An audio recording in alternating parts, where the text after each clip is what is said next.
કિશન માનનીય રમણીકભાઈ સાહેબ, જે હું તો આમ તો સાહેબે તાલુકા લેવલ જ્યારે ગ્રુપ શરૂ કરવાની વાત કરી કે ફ્રી ઓફ સેવા જે સાહેબ આપશે એવી શરૂઆત કરી ત્યારથી સાહેબના સંપર્કમાં છું. તો મળ્યો છું આજે પહેલી વખત, પણ ફોન ઉપર વોટ્સઅપ ઉપર અમે સતત કોન્ટેક્ટમાં. સાહેબને પ્રશ્નો પણ મેં પૂછેલા છે. સાહેબે મને એકદમ ન ઓળખવા છતાંય કેમ પોતાનો આત્મીય હોય અને જવાબ આપે એ રીતે મને સંતોષકારક જવાબ આપ્યા છે.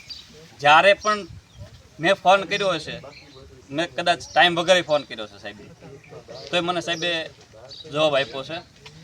ઇવન મેં કદાચ ફોન કર્યો અને સાહેબે ન રિસીવ કર્યો હોય તો પાછો એમને સમય મળે ત્યારે મને પાછો ફોન કરી સામેથી ફોન કરીને જવાબ આપ્યો છે. એટલે સાહેબનું એક સેવાકીય કાર્ય છે. ભાનુભાઈ સરસ ઉપમા આપી કે ઋષિ, ખરેખર આપણે કહીએ ને તો એક ઋષિ પરંપરામાં જે પેલા કાર્ય થતું હતું ને નિસ્વાર્થ ભાવે, એ આજે રમણીકભાઈ સાહેબ કરે છે. નકર આજે કોઈને સમય નથી, પોતે કેપેબલ છે. તમે એમની વાતે તમે આજે એનું માહોલ જોઈને તમે નક્કી કરી શકો કે કયા સ્ટેજે છે અને આ કરવાની જરૂર નથી.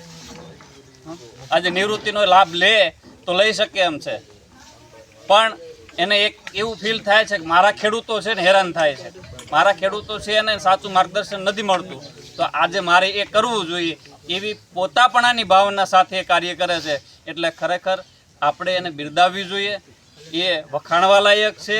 સાહેબે કીધું વખાણ ન કરતા, પણ ખરેખર વખાણવા લાયક છે. મિત્રો, આજે તમે જાજો કે તમારો આ પ્રશ્ન લઈને વકીલ પાસે તમને કોઈ આવો જવાબ આપે મને કહેજો. વકીલ મિત્રો છે, માફ કરજો, બરોબર છે, પણ તમે કોઈ પણ આવો સામાન્ય પ્રશ્ન લઈને પૂછવા જાજો કે છે મારી પાસે ટાઈમ નથી, નહીં આપે જવાબ તમને. હું પોતે પણ હાઈકોર્ટની સાથે અત્યારે સંલગ્ન છું. મારો એક કેસ ચાલે છે હાઈકોર્ટની અંદર, ખેતીલક્ષી નથી, મારો એક કર્મચારીનો પ્રશ્ન ચાલે છે. પણ એમ કે મારી પાસે ટાઈમ નથી. તમે પ્રશ્ન પૂછો ને તો એમ કે ભાઈ તમે ફી પાછી લઈ જાઓ, આવા જવાબ આપે છે વકીલ. જ્યારે તમે એની તુલનાએ આ વ્યક્તિને જુઓ ને તો તમે એની મહાનતાને કઈ રીતે આમ એનું ગુણાંકન કરશો. જેને અનુભવ છે એને ખબર પડશે, જેને અનુભવ નથી એને ખ્યાલ નહીં આવે આનો.